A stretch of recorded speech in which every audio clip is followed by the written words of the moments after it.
Hi! Alam niyo ba na dito sa Korea, napaka-big deal para sa mga Filipino or sa mga Pinay kung nakatira ka sa apartment, sa bahay, sa jutek, or sa villa, or nagre-rent ka lang. Yes, tama po kayo. Madalas yun yung hot issue sa social media. Madalas na yun yung pinagtatalunan nila, pinagdedebatehan nila. Kasi yung mindset kasi ng mga tao is, kapag nakatira ka sa apartment, mayaman ka. Yun ginagawa nilang basehan ng status ng pamumuhay ng isang tao dito. Which is, kung iisipin mo, bakit? Ano bang big deal dun kung nakatira yung isang tao sa apartment? Kung nakatira siya kung nakatira siya sa jutek, kung nakatira siya sa 1 room or 2 rooms or 3 rooms, nakatira siya sa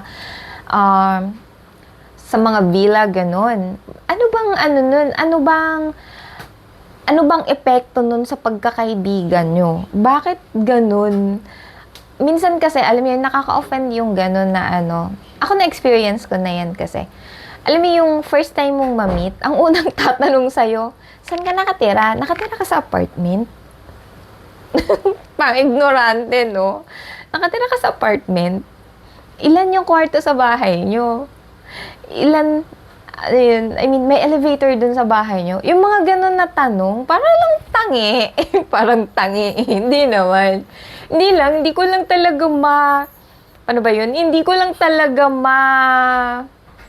maintindihan bakit kailangan or bakit big deal kung nakatira ka sa apartment o hindi. Bakit ginagawa niyong sukatan ng status ng pamumuhay kung nakatira ka sa apartment? Eto lang bigyan ko lang kayo ng konting idea. Alam niyo ba na dito sa Korea, hindi naman lahat ng nakatira sa apartment ay mayaman na. Malay nyo ba, nakikitira lang siya dun? Malay nyo ba, sabihanan niya? O di kaya, malay nyo ba, utang naman pala niya yung bahay niya? Kasi alam niyo, dito sa Korea, bibihira naman yung bumibili ng cash na bahay. Madalas talaga loan yan sa bangko. O di ba, ang bongga-bongga ng bahay mo pero utang naman sa bangko. Ganun. So, sa bagay, kung mangungutang sila, ibig sabihin may pambayad. Pero guys, hindi yun sapat na batayan kung mayaman ba yung isang tao o hindi. Tsaka, big deal ba kung mayaman ka o mahirap? Hindi ba ang mahalaga kung makain ka, sapat yung mo sa araw-araw, gastusin? Tsaka, sa pagkakaibigan naman.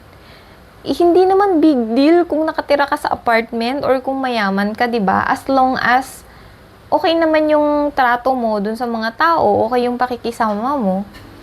Parang hindi dapat nililabel sa bahay yung pagkakaibigan, hindi ba? Dapat lang happy-happy lang palagi. Kasi, at the end of the day naman, uuwi ka din sa inyo. Paki mo ba dun sa bahay niyo? Kung maganda yung bahay niyo, kung sa apartment siya, di ba? Yun lang. Kung ano-ano naman pinagsasabi ko, dami na namang galit dito. Pero sa totoo lang, every year yan. Oo, totoo, every year na pinagtatalunan nila yung apartment. Na kesyo si ganito daw, nakatira sa apartment, ganito, ganyan. Tapos merong ang yayabang. Alam mo yung ipopost pa talaga yung, ay, nakabili ako ng apartment. Ganito yung apartment ko, ito yung apartment ko, ito yung pinakamahal sa ganito, ganyan. Ano ba? Pakialam ba namin? Kung anong apartment yung nabili mo. Kung masabi mo sa amin kung saan ka nakatirang apartment, kung gaano kahalaga yun, how much is your apartment, may mapapala ba kami dun? Wala naman, di ba?